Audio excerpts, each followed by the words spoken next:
try to be very short because we need to share the time. And also I am very happy that I'm going to be very short because I am coming traveling the whole week and I'm giving a speech, very, very long speech or something. Also moving from memory to digital data, to artificial intelligence, to asylum, to concentration camp. And sometimes it's very difficult, but it's part of my work. And I think I'm going to be very simple because the patented courses are very long. It's one of these big projects, like the Post-Capital Archive or the disaster of the war for Documenta, something that is based in our research and is based in a lot of material, thousands of data, thousands of pictures, and thousands of different point of view and layers. The project is starting isolating the beach coast of the Mediterranean, like you see in this kind of drawing, and everything that including the island. I don't know if you are familiar with the Patente di Corso, letter of marque. It's a kind of certification that the state, the official state, give to somebody to exercise like a pirate, we can say, Corsarian, like a pirate. So it's the history of the whole Mediterranean is based in this. Even actually, even in the market, even most of the rich families, even now, they are coming from this business. And mostly they are coming from the island, and they are moving from the island. No? Also the idea how we see it, this idea of the Mediterranean when I am moving this cartography. No? I'm very fan of cartography, no? Because cartography during centuries, especially the Spanish Imperial cartography, no? That it was a commission putting together mathematics, science, putting out the artists, because the artists, we interpreting, we are not scientists. But then, if you are using mathematics and scientists, everybody's believing that the conclusion of the whole thing. It's funny when today everybody was showing this Mappa Mundi, no? this Mercator image that is through more than 500 years we are using, and you can describe it very simple. It's like when Filippo II and Carlos I make the commission for the explain where we are. He make an explanation. They say, look at my finger. This is Spain and Portugal, and the rest of the world will be around. Chile, very far. Here is Tokyo, so everything will be up, down, or something. So this idea where we are is very simple, but it's also for us, for the artist, because normally I always explain that the function of art is to create a space of resistance to a reality, to a world that every time is more controlled, more standardized, and more traveling through topics and stereotypes all the time. And one of the biggest stereotypes in the Mediterranean, in the Eurocentric histories, happened there.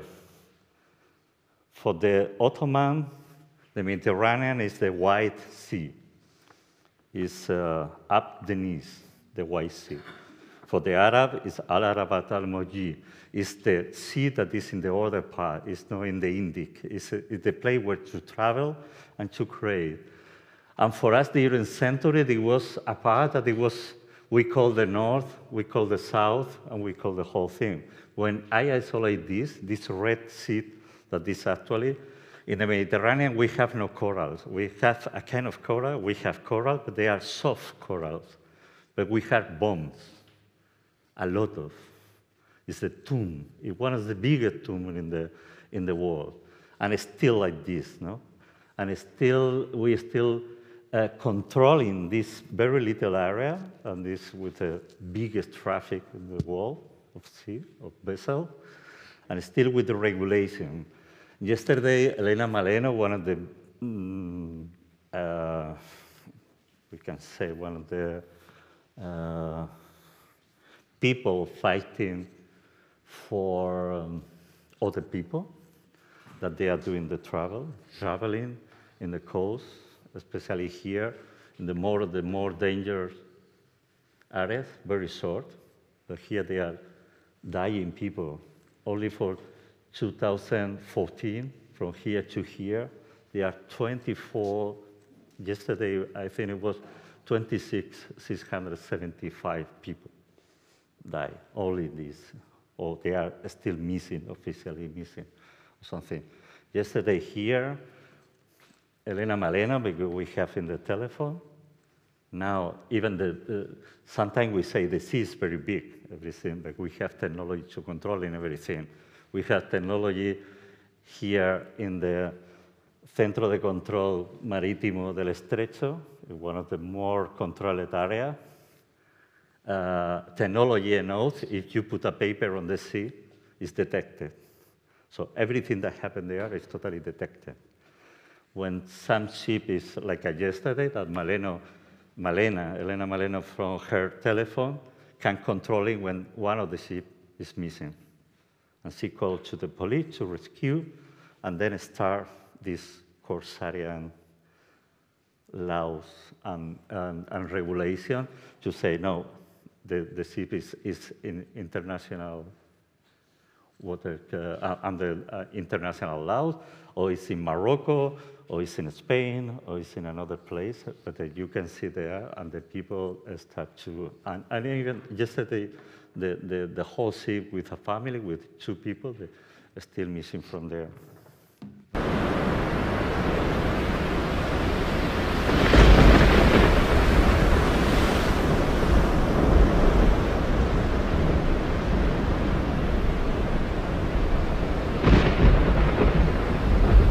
Patente de Corso, letter of marque, the whole project is based in this movement of people in this area all the time, no? This forces to travel, forces to escape, going to the Sicilian, that these days is already the Mediterranean. And also it's based in our memory. In the beginning of the project, they are like 2 paintings from 1606, that this is explained, it's a big painting that they are in a collection, and a private collection in Valencia. In one of the paintings, you can see the expulsion of the Moriscos. The Moriscos is Muslim people forced to be Catholic in Spain in the 17th century. And after the Spanish kingdom want to be the champion of the Catholicism, and they also expulsed even the people that they was converted into Catholicism. So these people need to leave the country, and it was the collapse of the Reina de Valencia economy. So because it was hundreds of thousands of people, that's huge for one place, and even it was most of the people that pay taxes to the Catholic authority. So they leave the country, and most of the people is forced to leave from my hometown. Alicante is where I born, one of the tourist port or harbor from the Mediterranean. Before, also, Sepharad was expulsed for the. We are the Spanish imperial authorities inventing of this expulsion, the cleanest, no, the cleanest of the peninsula in some point, no, and they forcing everybody that it was not Catholic to go in there. All this, even all this way to go and back, all this mirror game, it happened through the whole history of the Mediterranean. And this is that I was talking also in Patente de Corso. We recovered also another one of these numbers that we are all, every time that when the newspaper needs to reduce an history that say yesterday 20 people came in a vessel like this from Algeria into Mallorca. We have all with number, 35 ships, 730 people, 120 people missing. All this number, behind every of this number, there are a history like this that we try to recover. This is the history of a musician that during the civil war in Spain is forced to escape the country, and then he moved from Menorca because in the Mediterranean there are many historical ways. The people from Mallorca, normally the first place where they move is to Oran. The people from Menorca, they are going to Argel. Even, I don't know the history of Albert Camus, that the grandmother of Albert Camus, it was from Menorca also. So all this history. And for Alicante, it was always the same history. The first place where you escape is Oran. And it was always this history that the people is going from that we call now Spain to that we call now Argelia or Morocco, it depends on the area. And from Sicilia, you are going to Tunisia. And they are all these routes, they are historical routes for centuries and centuries and centuries. And through this history, we spent more than 2 years to recover this history of somebody that was a musician, 24 years old, forced to go to the exilium, and then he was captured by the French authorities, and he was forced with more than 2,000 people, living like a slave in the concentration camps in the north of Africa, from 1939, till 1943, that the Allies liberated the French concentration camp. And it's an history is totally unknown, all this kind, even now in Spain, because the people is talking about the exilium or something. This vessel here, where they are the Poseidon, also is, I think it's the more metaphorical image a more aesthetical video I never made. But it was talking about this thing.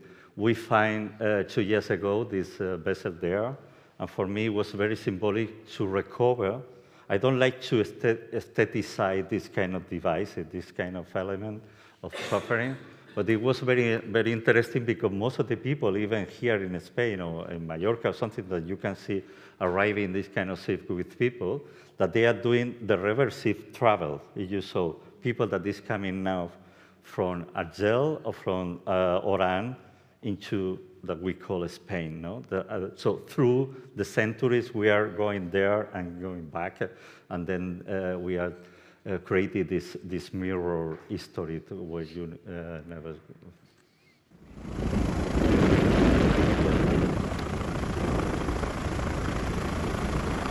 It's funny to use one of these devices. It's well, it's not fine.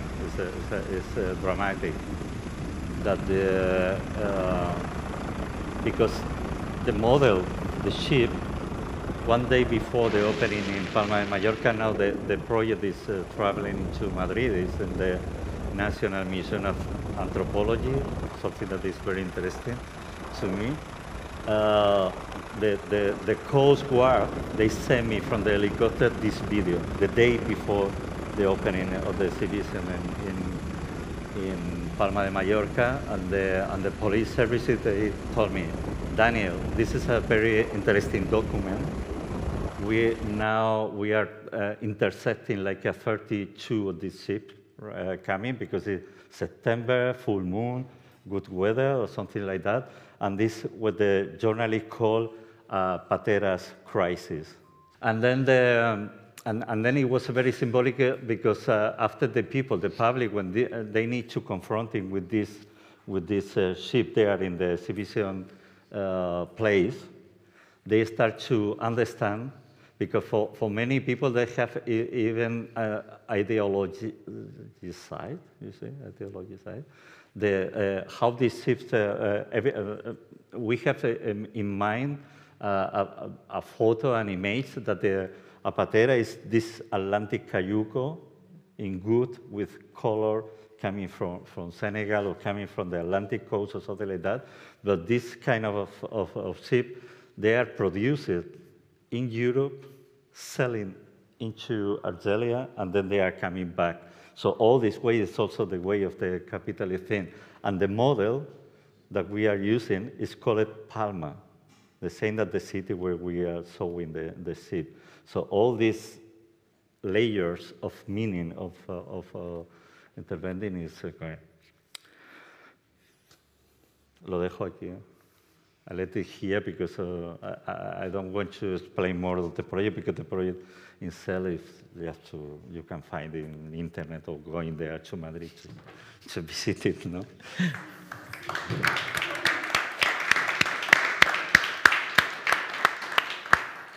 Hi everyone, thanks Tatiana and co-artists for having me today and having me introduced to Daniel. That's a fantastic work. And yeah, what I'll talk to you about today is basically my approach to art research, because I don't want to go too deep in specific works, and I just put together a bunch of examples and show you how I'm interested in contemporary landscape. When I say contemporary landscape, is the ideological neutral term to say neoliberal landscape, because it's the one I grew up with. Every political ideology in history had one kind of architecture. You had the Egyptians, the Roman Empire, you had the Khmer in Cambodia, you had the fascist architecture, Nazi architecture, Soviet architecture. And I grew up with neoliberal architecture. That is the one that you can see everywhere, all around the world. Like the outskirts of Barcelona are exactly the same as the outskirts of Milan, or the outskirts of Maribor, or the outskirts of Los Angeles and Warsaw, this huge area in between London and Manchester, Montpellier in France. The UAE, like globalization, globalized also landscape and materials and the way we build, and on every kind of level. Commercial malls look exactly the same everywhere. Fancy houses all look like these fancy renderings that you see on Instagram.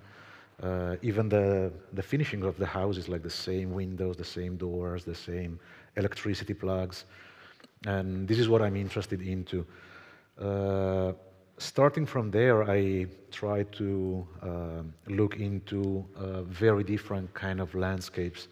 And in the last, let's say 15, 20 years, I traveled extensively around the world, in Asia, Latin America, Northern and Western Africa, the Middle East.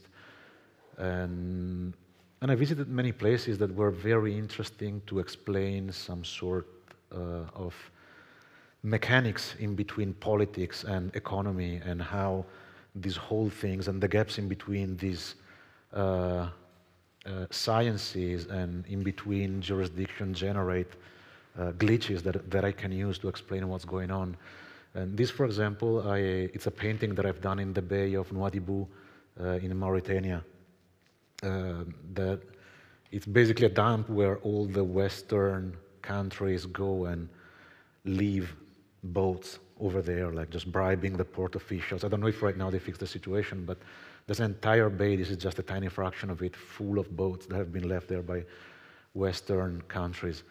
And it looked like a nice way for me to visualize the state of democracy right now in the West, because a big problem I see now in the West right now is that we tend to give a lot of importance to our political and economical and human approaches to history and to contemporaneity, while our perception of things is incredibly flawed.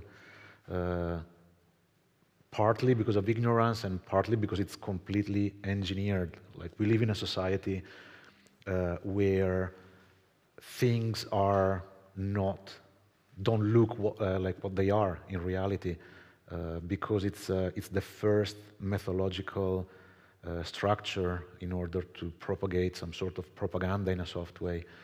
And I'll move to this second image. It's a work from a series that is called What Things Are Not, and where I print stock images, I place them in public space, and then I photograph again and print and frame them in a second time.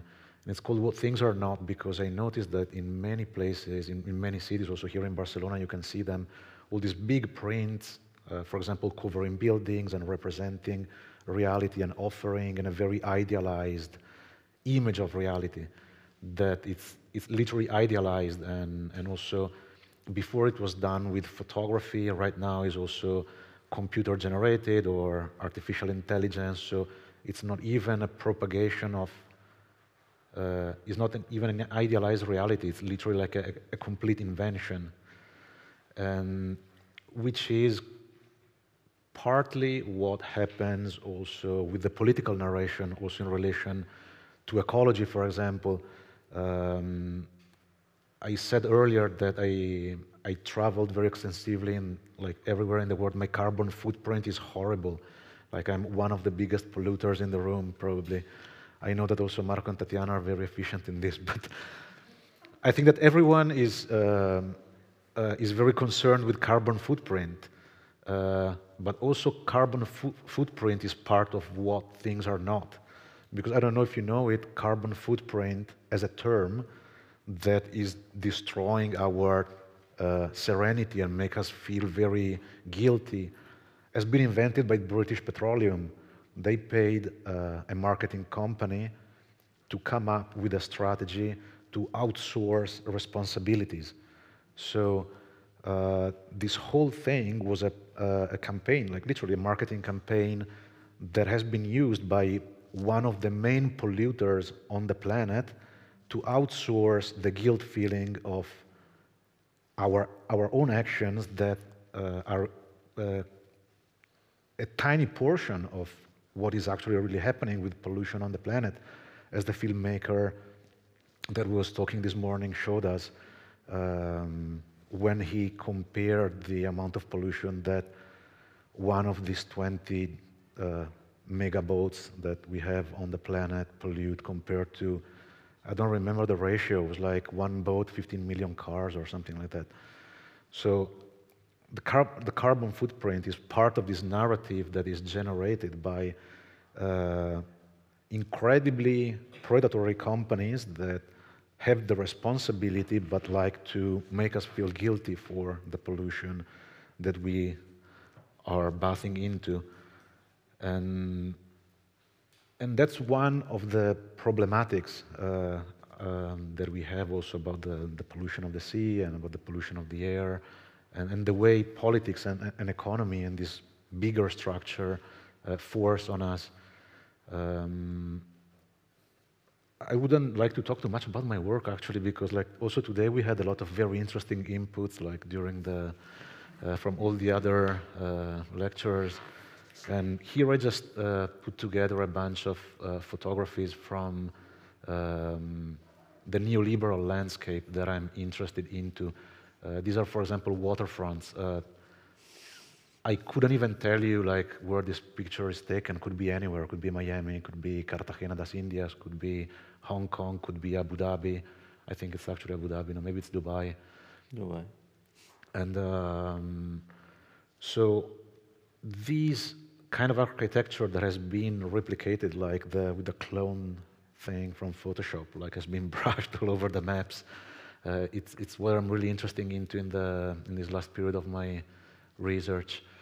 And it's a kind of landscape that everybody knows, like especially if you've been here in Barcelona for a while, you know very well the waterfront. And it doesn't mean that it's a bad landscape, it's just that it's very standardized, and this kind of aesthetic of transport and commerce and leisure has been basically replicated everywhere with very same standards. And also about the idealization, how, for example, the seaside is being idealized and reproposed by any kind of government and administration, like in coastal areas. My studio right now is based in Portugal, And I'm thinking about all these roundabouts with a fisherman boat in it, and then you just have like massive urban sprawl everywhere, like there's no sea actually around there, but there's just a memory of the lost identity that it has not been lost because of historical changes, but because of political decisions. So it's still part of this long-term deception that tries to outsource responsibilities from corporations and politicians to the citizens.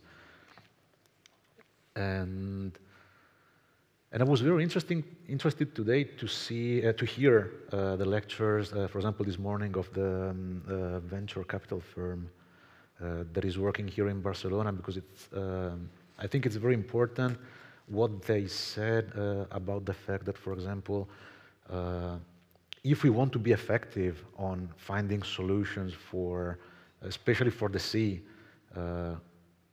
it's not going to be the goodwill or the small action tidying up and cleaning stuff, but it's going to be with the help of technology. And because it's possibly the only way forward. Like it's literally, first of all, there's clearly like a big interest in making it happen because it can generate a profit. But also it's the kind of the human instinct to go forward. I'm not really sure that an ecological approach of going backward and stopping everything we've done could be very successful for our species, for our environment. Like we also have to think about how humans are functioning and, of course, becoming more sustainable in what we do, but we have to think, for example, this is a fantastic example for me for like how we could use and how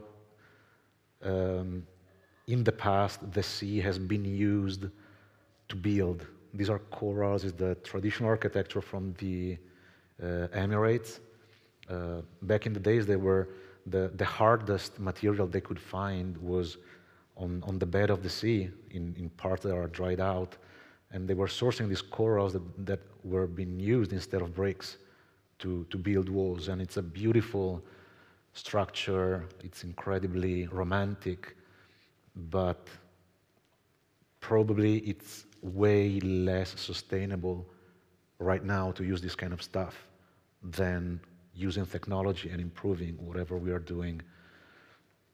And I'm going to close with this last picture because it's possibly the most absurd stuff that has ever been imagined like in modern history.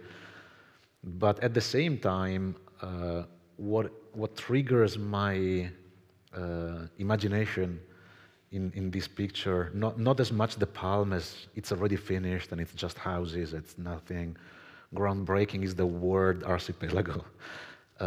Because it's a failed project. It's a failed project. It was supposed to be luxury islands for billionaires and everybody buys its own nation and whatever. It failed. It didn't work. But right now, apparently, from the government in the UAE, they are trying to rebrand the entire project as the first sustainable settlement in the UAE by building with sustainable materials like solar panels, like taking care about the sewage and whatever, in a way that it's incredibly sustainable. They are not doing it because they are more conscious about the environment than we are in Europe, but because they can make money off it. They realize that lots of people who live in Dubai usually leave Dubai for weekends or for long holidays to go to Bali, to go to Seychelles, Mauritius, whatever, to have a deeper contact with nature. So they were like, okay, if we do it just off the coast, maybe we can sell more properties. And I don't know if it's going to work, and I don't know if it's going to work the way... Well, now they are like a 6 pound of this. Sorry? Now they are like a 6 of this pound. One. No, there's just a second one on the left, but it's way bigger. Well, it's like 4 times bigger than this, and it's still not finished. And I don't know what's going on with that one, but it's also very interesting to see how geographies that we don't really think about in terms of climate efficiency could start also for their own survival, because they are based on oil and whatever is definitely not sustainable have to do in order to keep up with time. And yeah, that's it. I would like to, I don't know, maybe have a discussion in between. If you want to keep going with your works. And no, for me, one of the questions, and maybe is like a metaphor to take it the UAE and the Dubai case or something like that, how to reply the same thing. I think for us, like an artist, for me, it's interesting how to, I always say, I say before that for me, it's more important that the photography, the picture itself, what is behind, how we build up this, no? What is the operating system to build up the whole thing, and how the capitalist is replying all this idea that that everybody's following the same. It's a case study that you are doing here, like in a laboratory, and we are replying the same thing. This is why, for me, it was interesting to isolate this Mediterranean thing to be all this catastrophe, also all this bibliography coming from Virgilio till now. I'm taking all this idea of Greek, this idea of the Roman, this idea of the Phoenician, all this, how one civilization tried to clean up the other, not this Roman idea to clean the Carthaginian civilization at all, and then to put it everything over the thing. No, there is a case every time that something that you say, Carmen, this morning, that who we are, who is talking from which position. No, sometimes we are talking about the Mediterranean, and this. I'm sorry, I didn't hear all the topic because I came very late. But sometimes we are talking, we are reproducing the same stereotype and the same topic, no? This hedonist idea of the Mediterranean, always and always and always and always. And then when the Mediterranean, you are going to Algeciras, no? The port, the entrance of the Mediterranean, and you have in front Tanger in the other part. One of the main things when the globalization effect starts, that we say we globalize the economy, we globalize the politics, we globalize a lot of things, but then you have no the European passport. You are there in Tarifa, the people is surfing, doing the cave. You get the jet, it's only 10 minutes, you can call there and say, I want the couscous there. But the people in front, the people that they are, most of the people they are waiting, and the young couple, the Moroccan young couple, they are going every afternoon to see the tinsel, like the other people in the other part, in the European part, in Cádiz or in Tarifa, and they are just sitting in front of this idea of Europe, just dreaming in this idea, because they have no the European passport. So you cannot really even dream to go to the other part. One of the more preserved landscape in the Mediterranean is like that we call in Algeria, because for the Muslim authorities, theorist is perversion. So they don't want to mix with any other population, with any other civilization. But then in Dubai, because they know the petrol is over, economy, and they are trying to reproduce the Western capitalist system. This is why now you are going to Dubai, everybody is totally drunk, everybody is going to the disco, and crypto is free, and most of the things that you cannot do it 5 years ago, 10 years ago, now it's adopted like a normality. Even they changed the whole laws.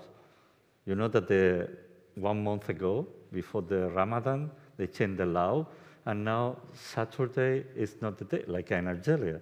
In Algeria, you know, on Sunday is a worker day, and then they changed totally the calendar, even to adopting the Western weekend. Exactly, for adopting the same economical system to transfer money or to transfer cryptocurrency at the same time, because the market needs to be compatible. The rest of the thing, the rights of the people, no. But the market needs to be totally compatible. And there are these different hierarchies, poor, info rich, and poor, or people that now even can be relative, people from the north of people from the south? Yeah, that's one thing. For example, that is very different in the approach that the Emirates have compared to Europe or the United States, for example, is that Dubai is a hub where an incredible amount of different nationalities can live simply because they have access because of the passport, which doesn't happen in Europe or the US, for example. So it's a way more complex situation. It's separated for other criterias, but it's way more inclusive in terms of provenance, yeah. Like, of citizenship. There is a big difference that you are coming from Suriname or from India to work like a taxi driver or something. Yeah, for sure, but they take your passport, and you have no passport to leave anymore. But these are not the authorities. Huh? These are not the authorities. No, not the authority, but somebody. Yeah, for sure, but makes a big difference. It's like, it's not a minor detail. And the rest of the people, they totally make your economical sandwich to live there with without problem with taxis or any other import or export thing. Maybe somebody have a question or something. Yes,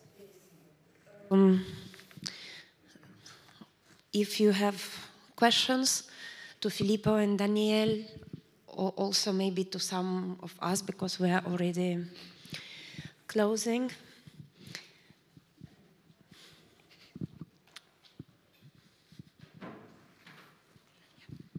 So first of all, thank you so much, Tatiana and the team, for a fantastic conference. I really enjoyed it. It's a lot of inspirations and high expertise. Thank you all participants. So I have a very short question. Actually, it's for all who would like to answer. So Anna Maria, she told today about, so the most important is a change in society, yeah, with our practices, and I think we all feel that need to change. And my question is, what would be, how do you see what's the most productive formats of your practices? Is it still like exhibition in the museum or in a gallery, or it's going somewhere, I don't know, in the education or in the street, or I don't know, we talked so much today about interdisciplinarity, and I'm wondering what kind of formats you practice and you see the best, or even you dream and to realize in future. And that's a question for artists and for scientists, for all of you.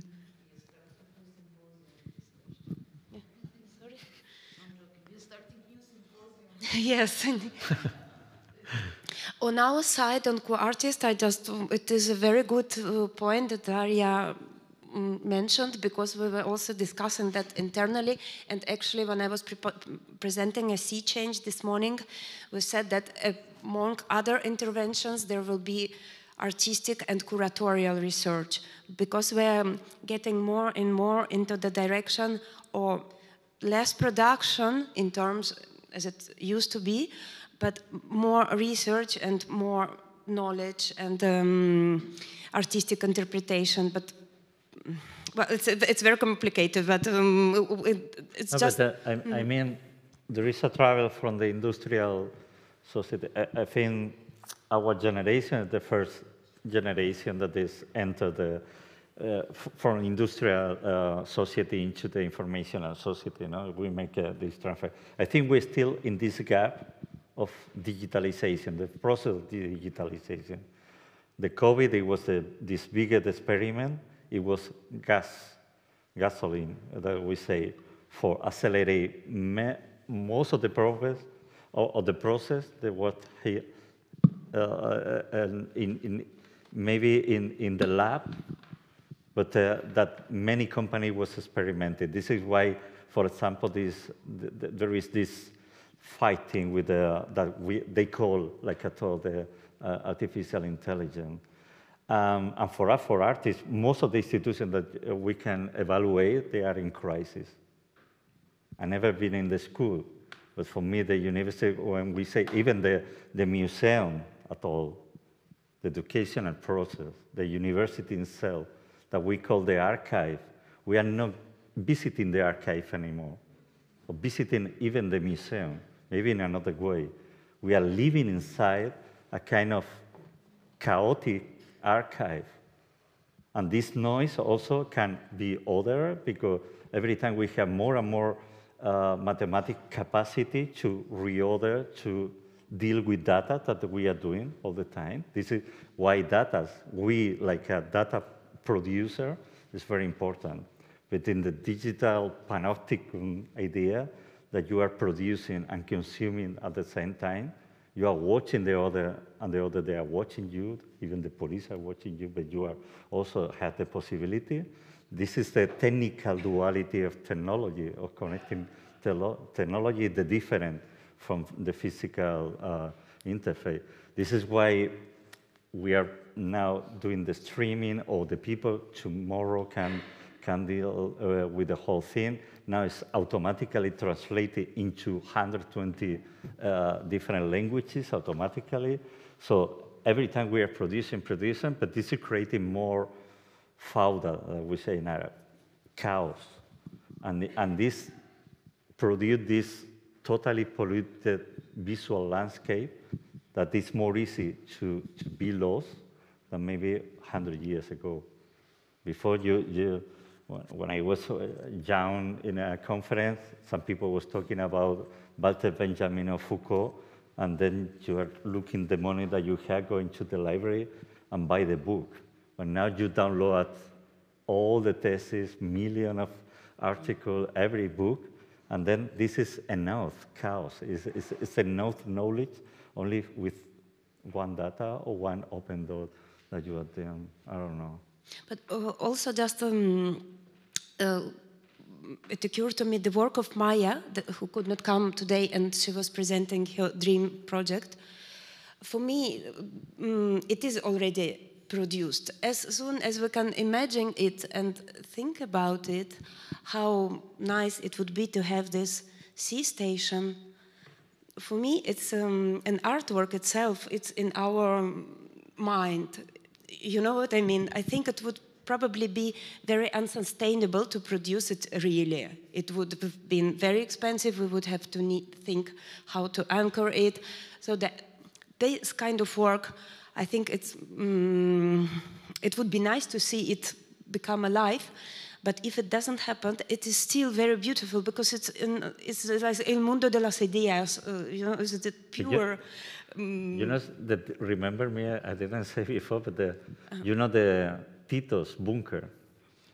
Yes. It was the second civil biggest infrastructure in Yugoslavia for many years. It was secret till the war. We have some people. In Konji, near 50 kilometers from Sarajevo. But the design is exactly the same, because it's the only one, this kind of nuclear autonomous, didn't check it, bunker that is circular. It was not deeper, it was in the thing, and it's quite similar to this. It was a big area, and then round them 4 different areas to enter, to take in the air and to take it the facilities or something like that. But it's the same design for me. It was a kind of. Well, she's from Slovenia, so maybe it's. Maybe the same designer. I don't know. I'm sorry. I just would like to come back to your original question, because I have to leave. I think societal change is only possible in a collective way. So it's nice if an artist does an artistic research and shows that in a museum to a specific audience, curated by a curator, but these are only 3 stakeholders. But if we want to change society, we are not going to do that through a one-on-one, and a visitor goes to a museum, looks at an exhibition or a screening and says, wow, this is amazing, this is inspiring me, but then he or she goes home and nothing is changing. So we have to get all of them on board. We have to get the corporate representatives on board, the policymakers, the scientists, obviously, but also the lawyers and the architects and the designers. And all together, we create a conversation. That's what we are trying. I mean, we are doing baby steps, of course, because for real societal change, you need to have people like sorry, but Jeff Bezos, I mean, okay, he crushes his SpaceX. I didn't know that. I had to look it up when... Oh, okay, yeah, it's, yeah, of course. All of those guys, I mix up everything. I'm sorry, all of those super billionaires. We have to get them on board as well. We cannot exclude them. When people say, okay, I'm not going to work with petroleum companies, obviously we have a certain ethical approach to our sponsors, but we need to talk with everybody. And we started with the bottom-up approach. We said we go to the young people, we work with artists and youth, etc. But now we try to gather both top-down approach through bottom-up approach and the other way around, because without the people who are doing the laws and who are implementing the laws and who are producing products, we cannot change anything. So we can live in our beautiful artistic curatorial silo, and we are so smart and intellectual and we are creating beautiful things, but nothing is going to change. They are only laughing about us. So we have to get them on board. We have to talk with them on the same table. And it takes a long time, unfortunately. I mean, I'm working in this since 20 years. Yeah, but take it, for example, the Mediterranean metaphor like a lab. We are talking totally isolated, and there are people that we are isolating community. How to make a community? There are people in this part that they say in the Café de Jaffa that they cannot enter the other. They have no the technology. They have even sometimes no light. You have no light, you have no internet, you have no artificial intelligence. And then we are creating this gap, but you are fishing in the same sea. Also, you are polluting in one part, it's going to the other. So the consequence, they are always in the same pot. So everybody is putting something in the pot, but the difference is incredible. And then how to create this, what means collectivity in this framework, in this space of things, because the difference is incredible big.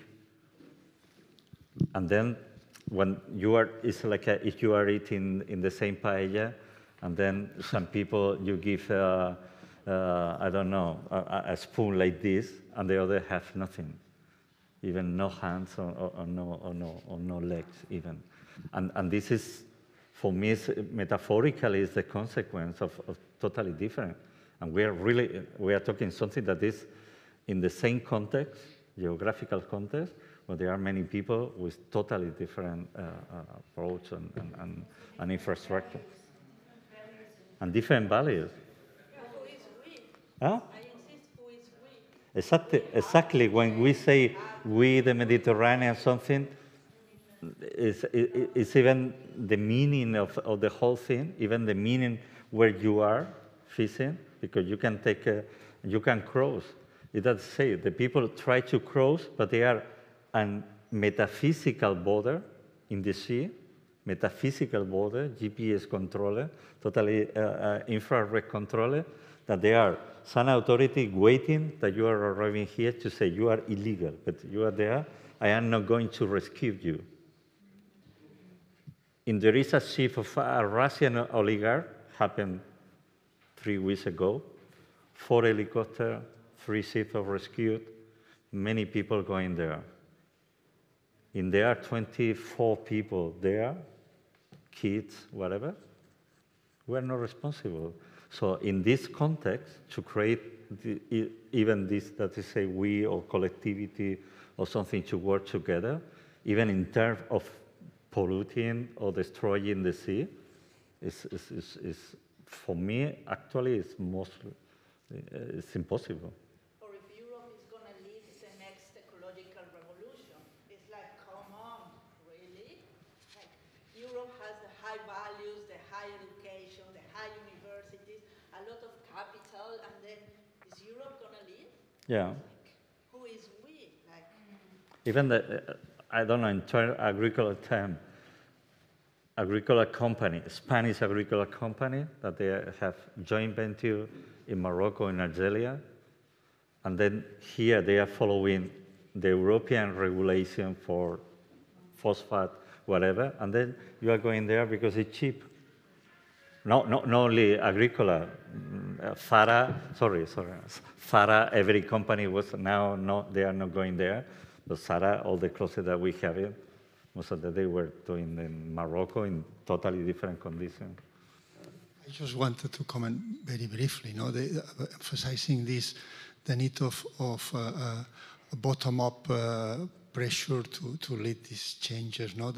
I think that the way that this has to come from through the young generations and through young people. But this is, and I insist, it's not only cognitive experiencing of the problem. This is not enough. I mean, we all know, and the children know there's a problem.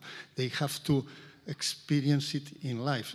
And as you were saying, an exposition is not enough. That's just a flash. It's like falling in love, but unless you really don't fall in love until you experience that person in time, progressively in time. That's the way you fall in love. Otherwise, it's just a flash. Okay. But the day after, you forgot about it. So to me, we have to commit, and that's why the value of art. We have to commit the young generations through cognitions, through knowledge of the problem and of the system, but also through very immersive experiencing, sensorial, artistic, emotional experiencing, continued in time of the ocean and nature in general, and that has to come essentially, in my opinion, through the school system, but also through blue education in the widest sense. But the school system, all these elements will, when we are capable of making the governments incorporate all these actively in the teaching of the kids. So throughout, as you were, well, I think she's left. This girl that lived the merchant all her life. There you are. That touches you. And so if we have kids experiencing throughout at least one full year the experiencing of the ocean, that touches you. And then your attitudes throughout your life. And for me, it's not been like that, but I've been many years experiencing the ocean as an oceanographer, and that has touched me. And now my everyday actions, I keep this in mind. So and then these 3 R's. Okay, recycling is good, but it's the least important. Reutilizing, it's important, but reducing, and then we prioritize, and then we say science of happiness. Science of happiness is all this is happiness, not all these other things that are useless and that will not bring happiness at all. Sorry. Thank you, Giuseppe, please, and thank you, all of you, really, and I'm very touched with your presence. The symposium is over.